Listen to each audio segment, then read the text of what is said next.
up, actually. That's my dedication, is that as soon as I wake up, I'm already thinking about winning. I'm already thinking about victory. And I see a lot of people always ask this question. So I figured I might as well make a live stream dedicated to it. The question is, if the casinos always win, isn't that the old theory is that the house always wins? How come you hear about casinos facing bankruptcy, right? Well, it's really a very, very simple thing. And I'm going to explain it in this live stream. It's not just subject, by the way, to casinos. It's any business. It doesn't make a difference what industry you're in. It doesn't make, by the way, it doesn't make a difference of how big the business is. Okay. It could be a monster business. It all depends on your like win loss factor. You know what I mean? Your debt, to your profit ratio. Is that you take an example? I like to use this one because it's my favorite example of the Trump Taj Mahal. Okay, this was back, in the early '90s, late '80s into the early '90s, and what happened in this particular case was you had a huge monstrosity development. It was like $1 billion development in Atlantic City, New Jersey. This was at the time, I think, the biggest. There was never a casino this big. It was a monster, and it was a beautiful casino. I used to go there all the time. I loved it. It had, I think it was like something like well over 125,000 square feet of the casino space. It was a monster.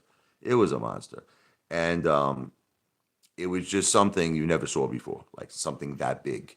And that's what Donald Trump does. He thinks big, and he really did accomplish what he set out to accomplish with the Taj Mahal. I mean, it was a tremendous, tremendous, tremendous development.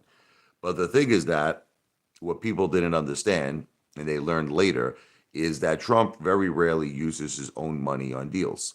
He secures it by way of different types of debts. Like, he uses he used to call himself the debt king. And what he would do is, in the case of the Taj Mahal, is he got something called junk bond financing. He in the junk bond market, very, very high risk, high speculative market, but then the risk could be worth the reward. If you're willing to take very high risk, there could be high rewards. We know all about that, right? But there could also be a very high chance that the casino would not be able to repay its debt, which was the case in the Taj Mahal. Trump borrowed something like well over 700 million, and it was like in the junk bond market, it was like at an interest rate of 14%, and the it was a major, major debt. I mean, just to break even, this is the crazy thing. Just to break even, the casino had to have a win of $1 million a day. And I want to repeat that because that's a crazy, that's a crazy amount. Can you imagine you have to just make $1 million a day just to break even, just to pay, your debts. So at the time, no casino was making that much. And the thing is that the Taj was making a lot of money because that's the thing that, people could never understand. See, people get very confused by this. They'll see a business that appears to be packed, that appears to be making a shitload amount of money. I mean, just looking at it, you'll see the place hopping and everybody is gambling and everybody's making money. And you would just assume, you would say, wait a minute, this has got to be a super winner, But, if you open up the books of the business and you see exactly how much debt that they have, how much obligations they have, it's like the old story. A buddy of mine in Brooklyn used to always make me laugh with this. He would be like, I have $100,000 on me, right? And that looks impressive. And people will say, look, that guy, he's got $100,000 in cash. He goes, but I need 200,000 to pay all my bills. So that's the funny thing. Hello, Antonio. I saw you in the comment section saying, go live, mother effer. Yeah, I'm just talking about the biggest confusing conversation in the business world is that people sometimes look at a business, right, and they could be bringing in boatloads of money, and it just looks like a super success from the outside. But on I'll make you laugh. I used to think the same thing with AMC. I'll make you all laugh, right? Like we would go to like the movies, me, my wife, my kids, and the parking lot would be packed, and I would say to myself, I'm like, my God, this place is friggin' packed. And then I would walk into the movie theater and I can't even see my movie because there's so many effing people there. I can't. It's crazy. They're like, "Oh, you got to come back for the next showing 2 hours from now." I have to. I can't even get. I can't even get a friggin' ticket to see the movie. And then you think to yourself, "Wait a minute. How can this business be in debt? And not only in debt, but in debt like 10 friggin' billion effing dollars. How is it possible? How is it possible? Because that's the thing. No one ever, scrutinizes a business books. Nobody does it.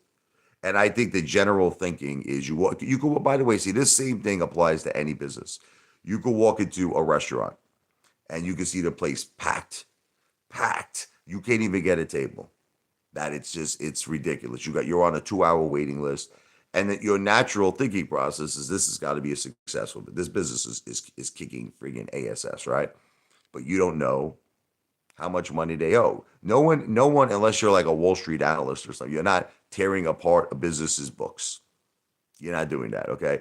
And especially, well, that's assuming if it's a public company. If it's a private company, you're definitely not doing it. You have no idea what a private company makes, right? So that's something that a lot of people don't take into consideration. That any industry, it's not just subject or limited to the casino industry, but any business in any industry where the debt is overwhelming, that's like a sinking ship. You understand? That's like the Titanic. So obviously, it seems to me, okay, because the old way of thinking with real estate is, leverage, leverage, leverage. Everything is leverage. Everything is leverage. But it's funny because even when you have the most conservative projects, okay, like I'll give you an example. My cousin, I never will forget this one time.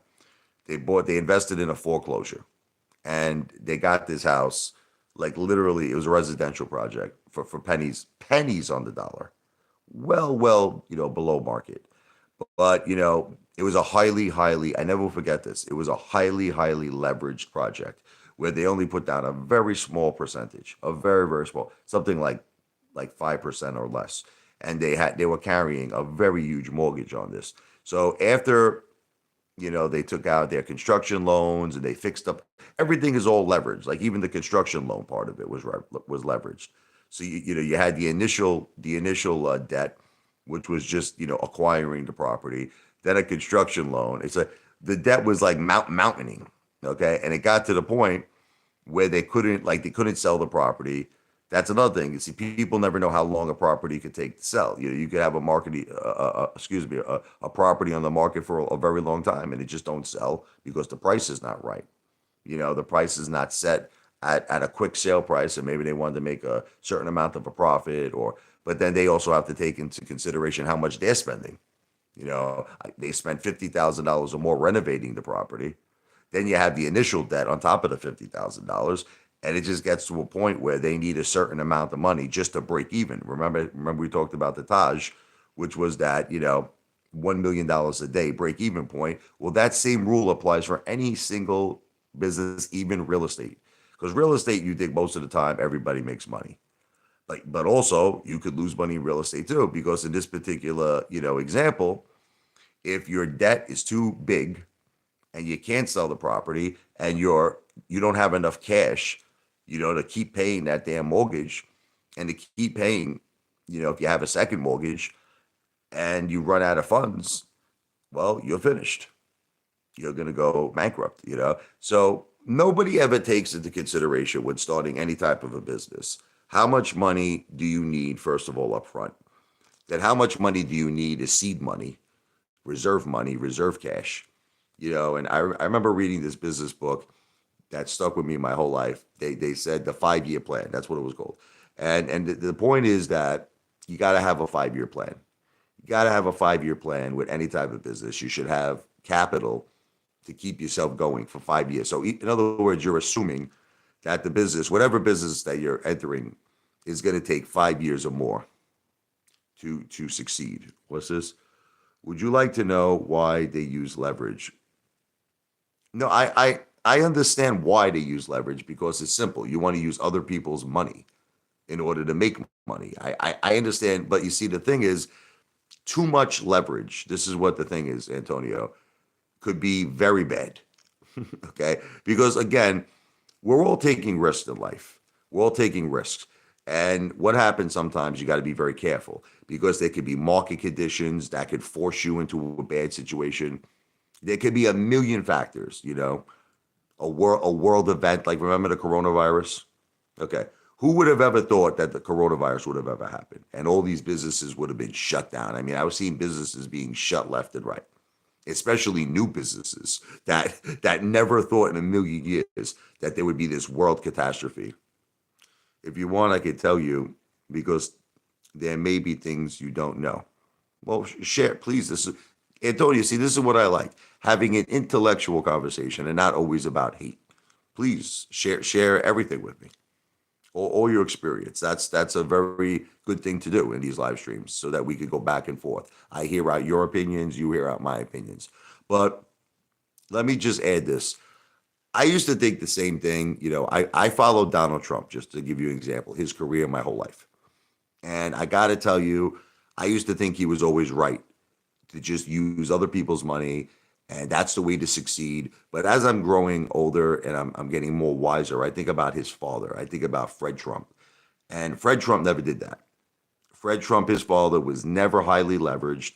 You know what I mean? He used to, he built affordable housing that was real housing. And, he would get a lot of government subsidies and programs that, would pay off most of his loans. And he was not careless. He was very smart. And I think that's really the right way to do business. If you want me to tell you, the reason why nobody does business that way is because nobody ever has the money. That's the thing. Nobody ever has the startup money required. And that's why there's all these things: venture capitalists, angel investors, blah, blah, blah, blah, blah.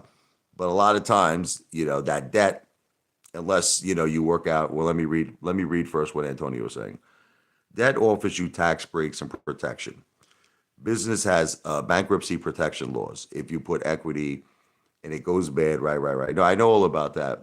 But a lot of times, Antonio, businesses ask you to do personal guarantees, okay? Because, especially now, things have gotten very strict. Things have gotten very, very strict. And, maybe at that particular time, in the 80s under Reagan, the Reagan administration, they were really all for the entrepreneur, and it was a lot easier to borrow money at that point. And you're right, and I am taking into consideration the tax breaks and obviously that businesses could go into bankruptcy protection. But the thing is, nowadays, a lot of these institutions are asking, the founder to, put up personal guarantees. And that's actually what happened even with Trump. They didn't know that in the back in back in the 90s was he personally, I think, guaranteed up to $1 billion of those loans, which was a major, major mistake. Inflation in high inflation period, debt is good. Listen, I understand what you're saying, but in a perfect world, Antonio, okay, in a perfect world, why put yourself in debt when you don't have to? If, in other words, if you could, if it was possible, if you had the right money, why not just do it the smart way? Why not do it where, you know what they say, like Biggie Smalls, no car payment, condo paid in full. I mean, I think in a perfect world, that's what we would all want to do. Okay. But again, what's the main reason why people don't do it? Because they don't have the money. That's the thing. And everybody's in a big rush, especially I don't know if are you from the United States? I never asked you. I'm not sure what, are you in are you a US citizen? I don't know. But especially in our country, in the United States of America, you look at like 2008 and everybody, the banks were giving out these bad loans and everybody was in a big rush, to get their dream house and the dream cars and this and that. And, I remember this one particular evening, me and my wife, Jennifer, we had a very good friend of ours is a doctor. I'm not going to get specific, but let's just put it this way. They had this beautiful, beautiful house. It was in Toad Hill. I never forgot this. And we went for a dinner there. I remember when I walked up to the house, I think we saw something like, it was like a Lamborghini. I tell this story all the time. And I remember thinking to myself, my God, like her friend is kicking ass. Because that's the way everybody looks at things. They look at things for how it looks, how it appears. And, you look at like this big, gigantic mansion You see a Lamborghini in the driveway, you're thinking this person is kicking friggin' ASS. They're friggin' Rambo. They're kicking ass and taking names. But in this particular case, 4 months down the line, her friend was bankrupt. Because once again, you never know the debt. And when times get bad, and which they did at that time, oh my God, in 2008, the times get bad. It's almost a friggin' apocalypse. It was like crazy in the financial world. But, she went, they failed on their mortgage commitment. House winded up going into foreclosure. Depends on the business structure and financials for sure. No, I'm not, but I know the U.S. market very well. Okay, I didn't know that. I didn't know that you were any. That's fine. But I was just asking out of curiosity if you were in the U.S. So the bottom line is this: look, can debt work out? Yes, and it's helped a lot of people make a lot of money. Okay, I'm not arguing that fact. You're right. If the market conditions are right and everything is right, but you know what? As you get older in life, you just realize that things never turn out the way you want them to turn out. There's always like this X factor. I've learned, and just in life in general, just in life, there's always like this shocking, surprising thing that could happen at any time, and that's why I'm living my life very conservative now. You know, I used to be a wild mother effer. I used to be a big gambler. I used to take risks like you have no idea. But I'm getting much more smarter. As I'm getting older.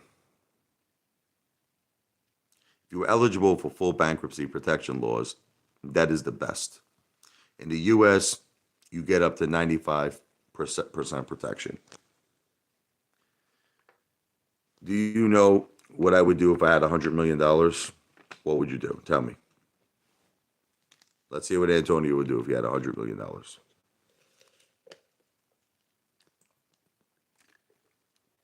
What would you do, Antonio?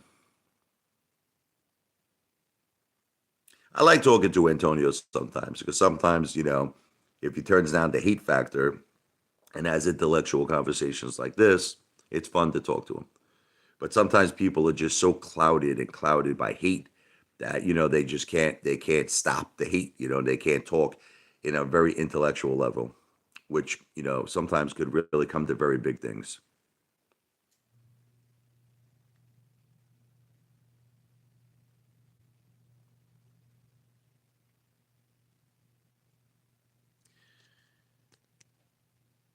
He said that he would buy money market funds, 2-year treasuries paying 5.5%, government debt as service exists. Yes, you get $5.5 million sitting on your ass. I mean, listen, that's a very safe, that is a very well thought out, obviously, plan, but you have to have the 100 million, right? That's the first step. It's like a buddy of mine would say, we were driving in a Toad Hill in Staten Island, and he saw this house for $4 million. He goes, I want to buy that house, Rich. So I said, what's holding you back? He goes, having the friggin' $4 million is holding me back. I know, like I said, I think it's a great plan, but again, you would have to have the 100 million. So the idea really, yeah. The idea here is, the topic of the conversation is, is debt better? Is debt better than paying off a property in full? I got to tell you, I hear everything you're saying, and I get it with the bankruptcy protection laws, and I get every point that you made, and a lot of things you said make perfect sense to me. But in a perfect world, again, in a perfect world, we don't want debt. We want to be debt free. And companies that are debt free, it's like now you got the the golden path to success. There's really because ultimately, look, you look at a business, right? I never forget this one business in Brooklyn. It was called Pizzeria Den. I used to go there all the time, in 18th Avenue. And I used to ask the guy because a lot of businesses were going out of business. A lot of people were losing money. But I never forget what he said to me. He goes, Rich, I own the real estate outright. He owned it. It was like this, like a 2-story building. He owned the real estate outright. So now all it was he explained to me, besides obviously, he has to buy all of his food and Then he's got the employees. He's got to pay the employees. But he always explained to me, I never fear that my business is going to go out of business. He goes, it's impossible. He goes, because I own the real estate. I own the real estate in full. And I used to always like to call this, the McDonald's, way of doing business, because that's what McDonald's would always do. They would buy the real estate. People don't know this. McDonald's Corporation is like the second largest real estate owner in the planet. They're a monster. And every single McDonald's that you see, the McDonald's Corporation owns the real estate on. But then, you get a franchisee who comes in, they pay, obviously the franchise is a huge franchise fee to be part of. I think it's like over a million, 1.5 million or something. Then they wind up paying, they're like leasing the property, these franchise owners. And then they're giving McDonald's a percentage of the equity. It's crazy. I mean, I always think that that's the best way, to do business. First of all, is to own the real estate. It doesn't make a difference what business you're in. You could always negotiate, look, with employees. Let's be honest. An employee in sense is something that is not like, it's not something that's going to determine, like, okay, if you have a good, let me put it this way, if you have a good employee, don't get me wrong, they could determine the success of the business, but really won't determine the failure of a business. Just an employee, you know what I mean? Because employee can be replaced, so that's why in tough times you could always negotiate with employees. You could always negotiate with employees, but what you can't negotiate with is actual concrete solid like debt that is leveraged to the tilt that could literally take your property away from you. So I'm just under the opinion that debt is not good. That's just my opinion. And I think in a perfect world, I don't think you don't want to be in debt. It's just, you're always facing market conditions, world events that could shock you at any minute.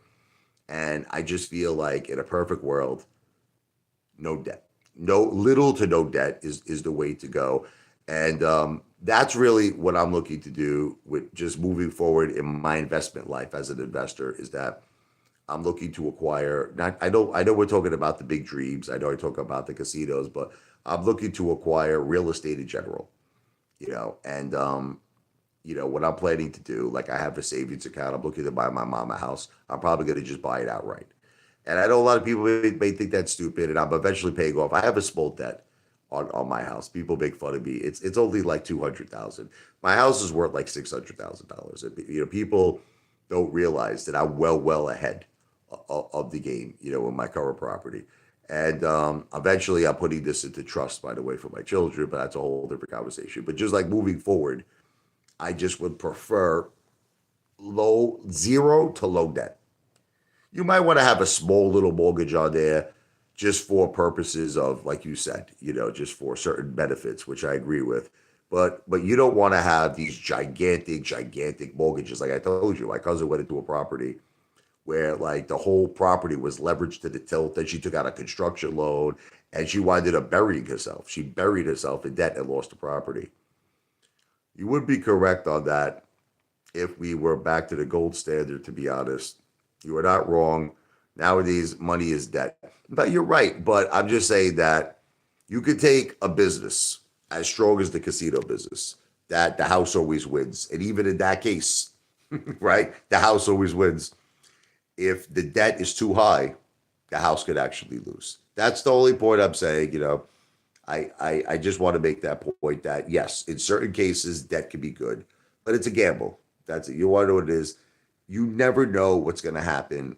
We've seen so many markets crash. It shocks us just out of nowhere. Boom, there could be a crash, or there could be some kind of major world event that takes place. And that's why I always believed in gold, by the way, which is just, I don't consider, people think that I consider gold an investment. I don't consider gold an investment. I consider gold like my emergency protection fund. You know what I mean? Like, I'll give you an example. When the coronavirus hit, okay, I had gold. So literally there was like hardly any way to make money. Everything was shut down. Businesses were shut down. I went to the Diamond District. I unloaded around 50,000 in gold, and that kept me cash rich. I was like cash rich throughout the whole coronavirus. Like we weren't struggling. Like there were people really struggling, and I was okay. I was okay again because I had gold. So gold is just that. That's how I always look at gold. Gold is just like a protection. In addition, by the way, you want to laugh. In addition to having real estate, I just look at gold as being, a hedge against any type of major problem that could occur. When you get to the top 1% levels, you are always safe with that. You have so many businesses and tax structures to protect you.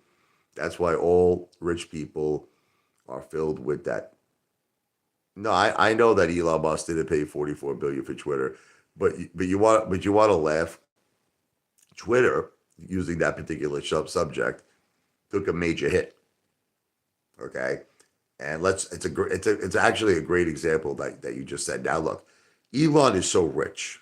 Okay, Elon has so much money that it doesn't matter for him because he's got a ton of cash. He's got a ton of everything. He's fine. Okay. But Twitter, they said, went down to being worth a market valuation of only 4 billion. Now, I don't know if you know this. So a lot of people, a lot of experts feel that Elon is down 90%. Now, the thing is, in the case with Elon, like I said, he's okay. He's got nothing to worry about. But if you were anyone else and you bought a business for 44 billion and it lost 90% of its friggin' market valuation, market cap, I think you'd be shitting bricks. Especially if you had a $44 billion friggin' debt. Well, actually, let's say he had whatever, he put that.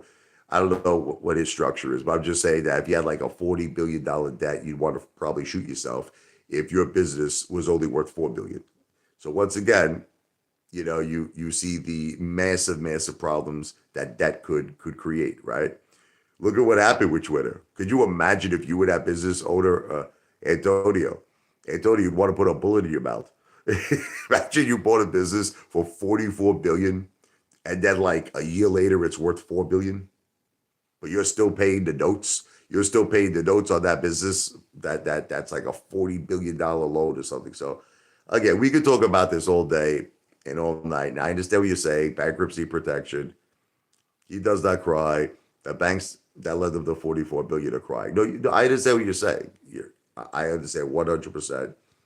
But remember something. At the end of the day, do you want to be in that much debt? I understand what you're saying. I get it. Bankruptcy protections, tax benefits, but in a perfect world, see, I don't agree with Elon's way of thinking. You want to know the truth? First of all, I would have never bought Twitter. I would have never bought Twitter. I think that's insane. Well, a lot of things that he did, look, to his credit, was all of his investments were kind of insane. I mean, SpaceX, for example, who would have ever thought at the time that you could have a business that's competing with NASA? Who would ever think that thing would become the massive success that has become today? The guy's an incredible guy. He's very smart. He's an innovator. It's amazing what he did. Like, I mean, I would have just thought someone was a psychopath if they came to me and they said, "Look, I want to invest in a business that's going to compete with NASA." I would just think you're nuts, but it worked out for him. God bless him. He's the richest man in the world. So there's nothing you can really say bad about Elon. The guy's a king. The guy is a king. But I personally, look, if I had all of Elon's money, I just personally, I'd want to keep my life very easy and very calm and just very relaxed. But a lot of these people, their net worth is in the stocks, in their holdings of their, like, and you see Elon's net worth move at these incredible like levels that fluctuates, especially that Tesla. Oh my God. Tesla, people were investing in Tesla because of Elon. It was never because of Tesla's earnings or, what they felt, Tesla could be. But honestly, Tesla was bought over so many times, it's insane. And that's why you'll see these huge, up trends in Elon's net worth and then these sick downtrends. Like, he lost more money in the stock market at one time than any one individual ever did. Like, I remember, like, at one point at his peak, I think he was worth 320 billion. And then when he had that major drop in Tesla, he went from like 320 billion down to like what was like 180 billion. It was like some insane, crazy drop. But now he's doing well again and he's back up there. You see, it's all about market fluctuations. But that's crazy. That's I just look, I'm at a point where You know, I don't like the stock market. We all know this. Um, I really want to stay far away from the stock market. I don't trust it anymore. I'm sorry. I don't want to go there with all of you people, but I know that a lot of you are still, doing your thing in the market. I've had it. I've had it with the stock market. I'd rather just be a guy who's cash king. I want to have cash. I want to be liquid. You know what I mean? I want to have as little debt is possible in my life. And that's just what I'm doing moving forward. But this was a very interesting live stream. It seems like it's kind of early right now. I don't really see a lot of people here, just Antonio. So I'm going to call this one quits. I mean, we talked for about 30 minutes. It was very, very good conversation. I like this one. There was no hate. Normally there's tremendous hate. There was no hate here. So I appreciate that, Antonio. But I'm going to get going for now. I'm going to be back. I'm going to be doing a lot more live streams throughout the day. V for victory. God bless, Antonio. Have a great day and happy Friday to you. I hope you have a great weekend. But like I said, I'll be doing a lot more live streams later. This video has not been financial advice. I'm not a financial planner. Everything I said in this live stream is for entertainment purposes only. Today is hate free. Well, at least for you. Today is hate free for you, but I'm sure it's not hate free for a lot of other haters. But God bless. I'll be back.